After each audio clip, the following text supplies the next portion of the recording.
गई। हेलो सरिया। Hello. Hello. हाँ, गुड मॉर्निंग बच्चों। Good morning ma'am. Good morning ma'am. अभी भी good morning ma'am. Camera on है तुम्हारा? आज तो सबको आवाज आ रही है, कोई दिक्कत तो नहीं है खुलने में? Yes ma'am. हाँ यस जी मैम। मैम। Yes ma'am. चलो, कल कुछ बच्चे पूछ रहे थे कि कौन सा पेपर है, कौन सी मैम पढ़ा रही हैं जो नए हैं। ये वो आपका नहीं growing up as a learner वाला पेपर है। कोड 103 है। और हालांकि मैं हरदीपाल कैमरा ऑफ करो। एक हफ्ते से क्लास ले रही हूँ। ठीक है, जो बच्चे आ रहे थे उनको पता होगा मैं पढ़ा रही हूँ अधिगम लर्निंग यस मैम। है। अच्छा, जरा जो बच्चे आ रहे थे वो मुझे एक बार अधिगम की परिभाषा बता दे जो मैंने कराई थी। मैम अधिगम का मतलब होता है सीखना। सीखना। हाँ, कौन सा सीखना? मैम जो भी मैम कुछ भी हम जो मैम सीखते हैं उसे व्यवहार में अधिगम। लाना। हाँ, अधिगम का मतलब होता है मैम सीखना। अधिगम हाँ, सीखना। प्रयास एवं मूल का परिणाम है। हाँ, देखो अधिगम जीवन का पर ध्यान चलने वाली प्रक्रिया। हाँ सीखना होता है। सीखने का मतलब होता है कि वो प्रक्रिया जो हम अपने अनुभवों से सीखते हैं, जीवन पर लेकिन वो वांछनीय और वैध हो। ये मैंने एक लाइन बताई थी आप यस लोगों मैम। को। ठीक है, कि मैंने एग्जाम्पल भी दिया था कि चोरी करना भी सीखना होता है, लेकिन वो सीखने की कैटेगरी में नहीं है। मनोविज्ञान में सिर्फ उसी को सीखना माना जाता है जो क्या हो, वांछनीय और वैध हो। ठीक है, हमेशा परेशान करते उसके बाद छोटे बच्चों की तरह मत करो, सिंसियर। तुम लोग बंद कर लो, म्यूट कर लो भाई। खुद टीचर होने वाले हो, जरा शांति से बैठ के सुनो। उसके बाद मैंने आप लोगों को कराए थे अधिगम के सिद्धांत। कौन कौन से सिद्धांत होते हैं? दो तरीके के। एक बताओ जरा कोई बच्चा, एक कौन कौन से सिद्धांत है अधिगम के?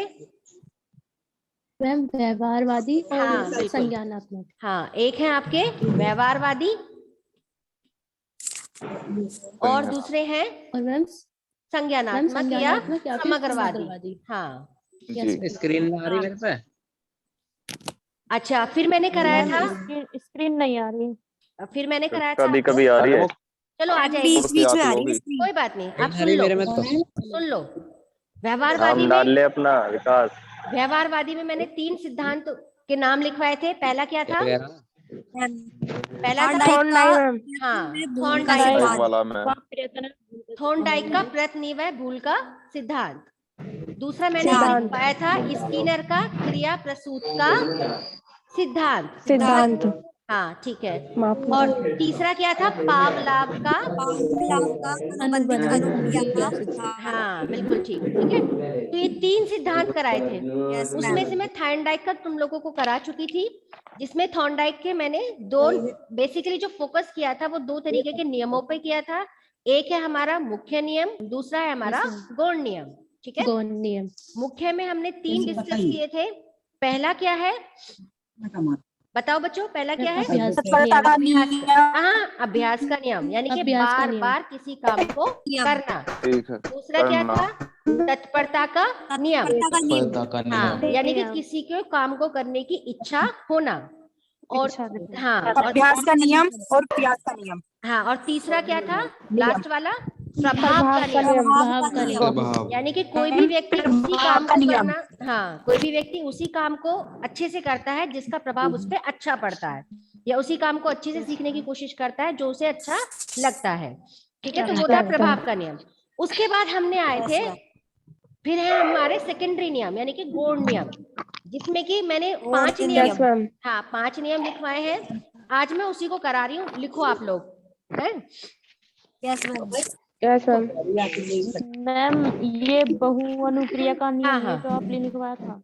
हाँ, इनके ये आपने हेडिंग लिखवाई हुई है इनके। हाँ, इसमें डालो पहला बहुअनुक्रिया का नियम। ये मैंने बता दिया था कि बहुअनुक्रिया यानी कि बार बार अनुक्रियाएं करना। हाँ, जैसे कि बिल्ली ने किया था कि बार बार अनुक्रिया करके वो फाइनली जो पिंजरा होता है उसकी चटकना सीख जाता है। तो इसको लिखवाने की जरूरत नहीं है, ये सही है, इसमें आप आराम से कर लोगे। ठीक है। दूसरा डालो अब, मनोवृत्ति का नियम। हाँ ये भी मैंने शायद समझा दिया था आप लोगों को। मैम आपने बता दिया था कि किसी व्यक्ति या वस्तु के प्रति हमारा दृष्टिकोण कैसा हाँ, है। क्या दृष्टिकोण होता है कि हम किसके बारे में कैसा सोचते हैं या कैसा हमारा नजरिया है। तो मनोवृत्ति का मतलब क्या होता है? हेडिंग को किसी डिस्क्राइब किया था। हाँ, किसी वस्तु या व्यक्ति के प्रति हमारा दृष्टिकोण या हमारा नजरिया दृष्टिकोण या हाँ, नजरिया। क्या कहलाता नजरिया है? कैसा? मनोवृत्ति। मनोवृत्ति। अब इसमें थोड़ा सा लिख लो फिर भी आप दूसरी वाली हेडिंग में। हेडिंग जैसे डालो, बोलते हैं। मनोवृत्ति का नियम।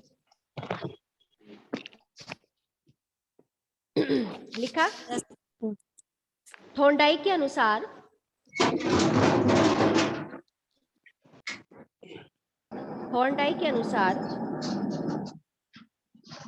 इस व्यक्ति या वस्तु के प्रति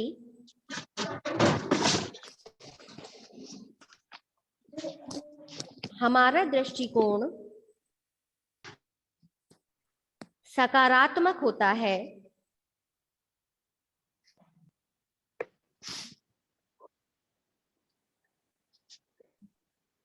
उससे संबंधित तथ्यों को सीखने में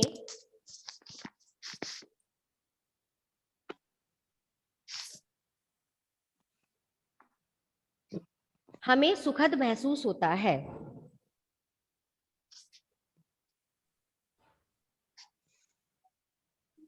तथा नकारात्मक वातावरण या नकारात्मक दृश्य हमें सुखद महसूस होता है। ऐसी समझ लो, यानी कि जिसके प्रति या जिस व्यक्ति या वस्तु के प्रति हमारा दृष्टिकोण क्या होता है? सकारात्मक होता है, तो उससे संबंधित तथ्यों को हम आसानी से सीख लेते हैं। ठीक है। लेकिन यदि नकारात्मक दृष्टिकोण होता है, लिखो, लेकिन यदि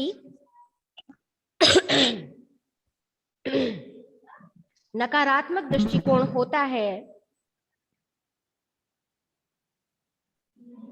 तो हम उसे उतनी आसानी से सीख नहीं पाते।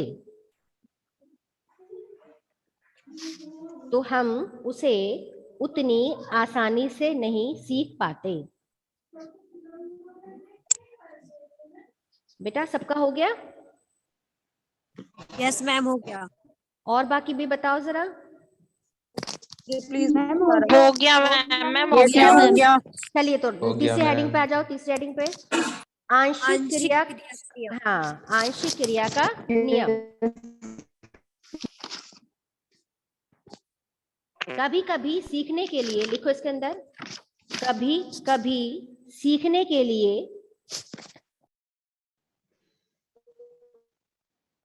छोटे छोटे अंशों का प्रयोग उपयोगी होता है।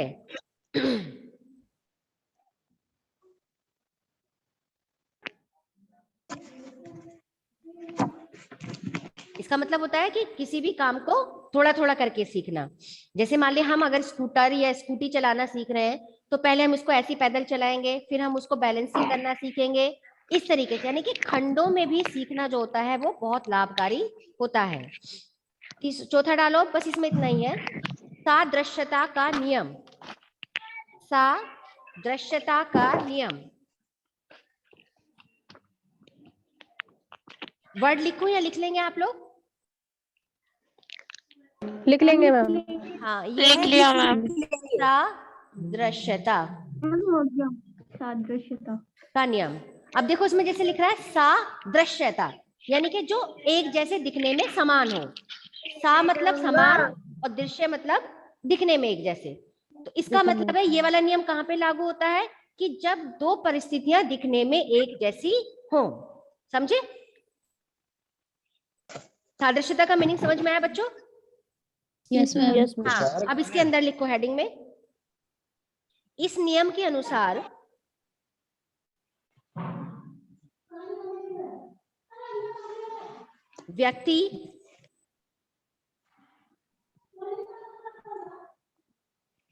व्यक्ति उन वस्तुओं या तथ्यों को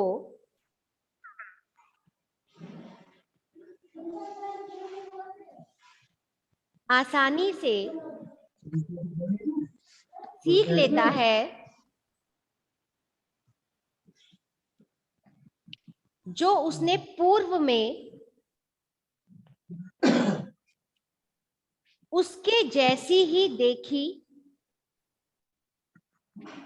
उसके जैसी ही देखी या सुनी हो।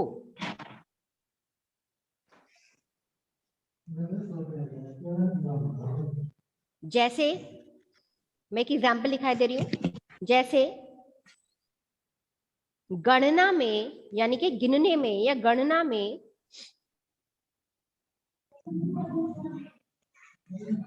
पहाड़ों के माध्यम से, टेबल, पहाड़ों के माध्यम से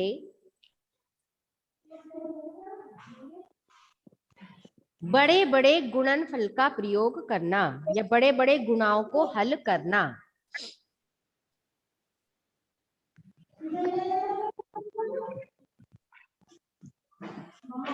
जो एग्जाम्पल भी आप दो उसको हमेशा अंडरलाइन करो या ब्लैक पेन से लिखो, ठीक है।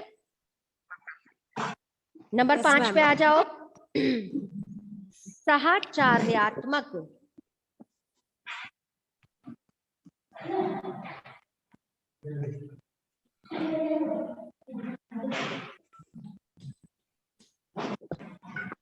साहचर्यात्मक का नियम। नियम मतलब बता रही हूं मैं, समझ लो इसको।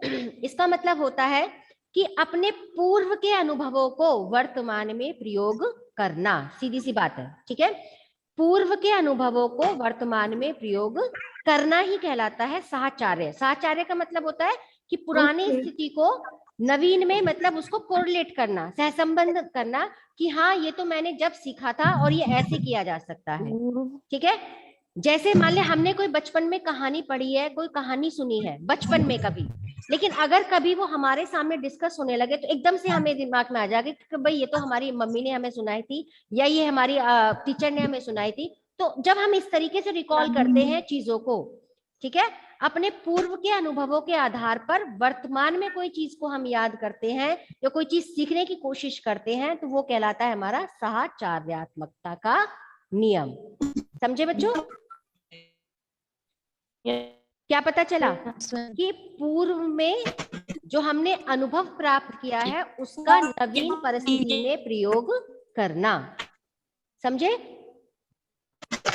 लिखो जरा फिर से, अब इस वाली हेडिंग को लिखो, इसके अंदर साहचर्यात्मक नियम